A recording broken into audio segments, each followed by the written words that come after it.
अस्सलामुअलैकुम दोस्तों और साथियों, उम्मीद है आप लोग खैरियत से होंगे। गोश्त का हम कहते हैं कि आपको हफ्ते में 2 दफ़ा इस्तेमाल ज़रूर करना चाहिए क्योंकि उससे आपको बहुत सारे फ़ायदे हो जाते हैं। लेकिन कुछ लोग जज्बाती होकर ज़्यादा इसको इस्तेमाल करते हैं और उसी वक्त में कुछ लोग इसके ख़िलाफ़ बहुत ज़्यादा बात करते हैं। तो बेहतर ये है कि दोनों चीज़ों को देख लिया जाए कि गोश्त जो है उसके इस्तेमाल का फ़ायदा किसे होता है और किस वक्त आपको नुकसान होता है। और ख़ुसूसी तौर पे जैसे कि थंबनेल पे भी आप देख चुके होंगे कि गुर्दों की सेहत अगर आपके दिमाग में है या अगर आपको कोई गुर्दों का मसला है तो इसलिए तो बहुत ज़रूरी है कि आप ये वीडियो देखें उस सेगमेंट के लिए कि जिसमें मैं बताऊंगा कि गुर्दों का क्या ताल्लुक है गोश्त के इस्तेमाल से। गोश्त का इस्तेमाल लोग अक्सर इसलिए करते हैं कि सबसे बड़ा बेनिफिट ये मिलता है कि लोगों का वज़न जो है वो लूज़ होता है जल्दी। इसे हम शॉर्ट टर्म बेनिफिट कहते हैं कि जब वो लोग जो गोश्त का ज़्यादा इस्तेमाल करते हैं तो इसके इस्तेमाल की वजह से, क्योंकि इस तरह के लोगों को फिर जो बाकी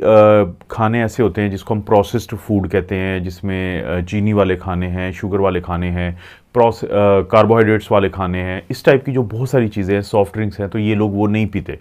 तो जिसकी वजह से इसको हम डाइट को कह देते हैं कि ये रिस्ट्रिक्टिव डाइट है, जिसकी वजह से उनकी आंतें बेहतर होती हैं, जिसकी वजह से एक लीकी गट सिंड्रोम होती है वो कम हो जाती है। तो एक तो शॉर्ट टर्म जो बहुत अच्छा फ़ायदा हो जाता है इन लोगों को, ये फ़ायदा हो जाता है कि वज़न कम होता है। और उसी वक्त में इस तरह के लोग जो हैं आयरन और विटामिन B12 इस तरह की चीज़ों की कमी का शिकार नहीं होते। देखें, जो दावा किया जाता है कि जब शॉर्ट टर्म बेनिफिट तो है लेकिन लॉन्ग टर्म इसके नुकसान हैं, वो लॉन्ग टर्म क्या नुकसान है? देखें, अगर आप गोश्त का ज़्यादा इस्तेमाल करते हैं तो इसके अंदर हैं सैचुरेटेड फ़ैट्स, और अगर आप ज़्यादा इस्तेमाल करते हैं तो ज़्यादा सैचुरेटेड फ़ैट्स जाएंगी। साइंसी तौर पे ये साबित शुदा है कि अगर आपके जिस्म में कोलेस्ट्रॉल ज़्यादा हो और LDL कोलेस्ट्रॉल ज़्यादा हो तो इनकी वजह से आपकी खून की नालियों के मसाइल बनते हैं वक्त के साथ साथ, और जब वो मसाइल बनते हैं तो उनकी वजह से दिल के अटैक और दिल की बीमारी ज़्यादा जन्म लेती है।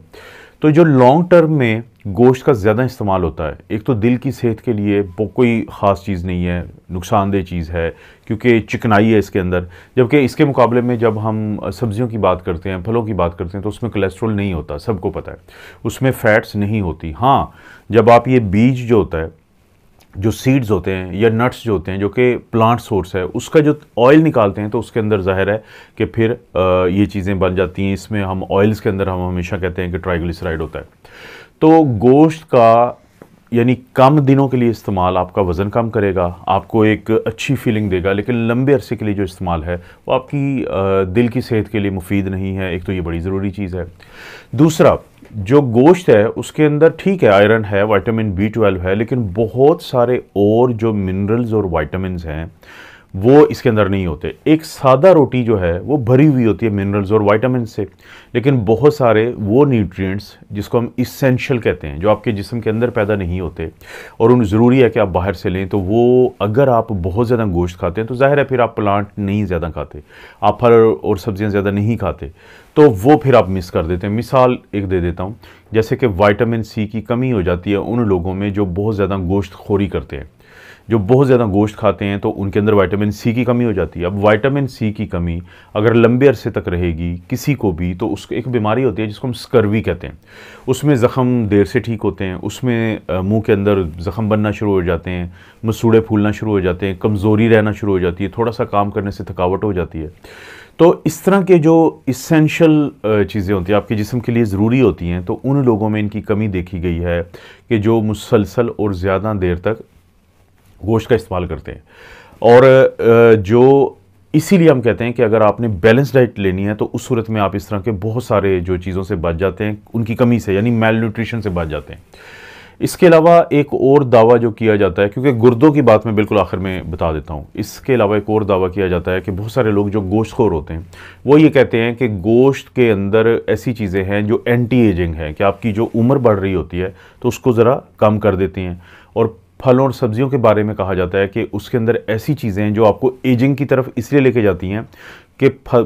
जो फल और पौधे, ख़ास तौर पे अगर हम पौधे सब्जियों इनकी बात करते हैं, तो इनके अंदर कुछ ऐसे केमिकल्स पाए जाते हैं जो दूसरे जानवर इनको ना खा लें या खाने के बाद उनको फ़ायदा ना हो, तो कुछ जो ऐसे प्लांट्स हैं उनके अंदर एंटी एजिंग है। लेकिन उसके ख़िलाफ़ एक दलील ये है, एक रेसवेराट्रोल नामी एक कंपाउंड है जो अंगूरों में भी पाया जाता है और भी बहुत सारे फलों और सब्जियों में पाया जाता है, तो वो खुद में एंटी एजिंग है। वो खाने से लोगों को ये फ़ायदा होता है कि उनकी जो बढ़ती हुई उम्र के साथ बहुत सारी बीमारियां और वो जो जिस्म के ऊपर असरात होते हैं, तो ये जो चीज़ें कम देखी गई हैं। तो फलों और सब्जियों के अंदर जो रेसवेरेट्रोल नामी कंपाउंड है वो आपके लिए एक किरदार अदा करता है एंटी एजिंग का। ये एक फ़ायदा है कम गोश्त खाने का, और जाहिर है जब आप कम गोश्त खाएंगे तो आप फल और सब्जियाँ खाएंगे। एक और बहुत समाजी मसला जो है वो कॉन्स्टिपेशन का है, वो कब्ज़ का है कि जब आपको एक हफ़्ते में 3 या उससे कम जो है वो आप मोशन करते हैं या सख्त आता है बहुत ज़्यादा, और आप गोश्तखोरी करते हैं, तो उसकी एक वजह ये होती है कि गोश्त के अंदर फ़ाइबर जो है वो ना होने के बराबर है। अब जब गोश्त के अंदर फ़ाइबर नहीं है तो फ़ाइबर क्या करता है, फ़ाइबर आपके जो स्टूल को वो एक हुजम देता है, एक वॉल्यूम देता है, एक मैस देता है, जिसकी वजह से आप कब्ज़ से बचे रहते हैं। तो वो लोग जो बहुत ज़्यादा गोश्त का इस्तेमाल करते हैं उनको कब्ज़ रहती है, और जो लोग फल और सब्ज़ी का इस्तेमाल करते हैं इसके साथ तो उनको कब्ज़ कम रहती है। अब जो कब्ज़ है उसकी वजह से लोगों को बवासीर होती है, उसकी वजह से लोगों को पेट का हर्निया हो जाता है, उसकी वजह से लोगों को और बहुत सारे मसाइल जन्म लेते हैं, तो फिशर वगैरह हो जाता है, ज़ख़म बन जाते हैं। तो इसलिए जो कॉन्स्टिपेशन है उससे बचने के लिए भी बहुत ज़रूरी है कि आप जो है बहुत ज़्यादा जो गोश्त का इस्तेमाल है वो ना करें। तो इसी तरह से अगर मैं अब गुर्दों की तरफ आता हूँ, कि ये बड़ी अहम बात है कि आप लोगों को समझना चाहिए कि जब आप बहुत ज़्यादा गोश्त खोरी करते हैं, आप बहुत ज़्यादा गोश्त खाते हैं, हफ्ते में 2 दफ़ा से ज़्यादा, 1 दफ़ा से ज़्यादा गोश्त खाते हैं, तो गोश्त खाने के बाद जो हर चीज़ का जिस तरह एक एंड रिज़ल्ट होता है या बाई प्रोडक्ट्स होते हैं या उसके नतीजे में जो चीज़ें बननी है जो हमारे जिस्म से निकलनी है, तो वो सारी निकालनी किसने, गुर्दे ने निकालनी है। तो जितना गोश्त खाएंगे उतना ज़्यादा दबाव किसके ऊपर पड़ेगा, वो आपके गुर्दों पे पड़ेगा। तो वो लोग जिनके गुर्दे कमज़ोर हों, वो लोग जिनके गुर्दों का जो काम है वो मुतासर, और बढ़ती उम्र के साथ होता है लोगों के गुर्दों में कमज़ोरी आती है। गुर्दे की ताकत या कमज़ोरी जानने का जो टेस्ट है उसको हम GFR कहते हैं, ग्लोमेरुलर फिल्ट्रेशन रेट, और अक्सर आप लेबॉर्ट्री से जाके ये चेक करवा सकते हैं, जिसको हम EGFR कहते हैं, कि अगर किसी का ये 60-70 से ज़्यादा हो तो बिल्कुल नॉर्मल है। फिर जितना ये कम होता जाता है उतना हम कहते हैं कि अब जितना इसके ऊपर दबाव पड़ेगा गुर्दों के ऊपर उतने ये ख़राब होंगे। अक्सर लोगों को 30-40 जो ml पर मिनट पर 1.73 स्क्वायर मीटर से कम हो जाए तो अब हम कहते हैं कि आपके गुर्दे ख़राबी की तरफ जा रहे हैं। इसी तरह से आपको पता है कि यूरिया क्रेटिनिन भी करवाते हैं। तो गुर्दों ने जब ये सारा दबाव बर्दाश्त करना है, जो कि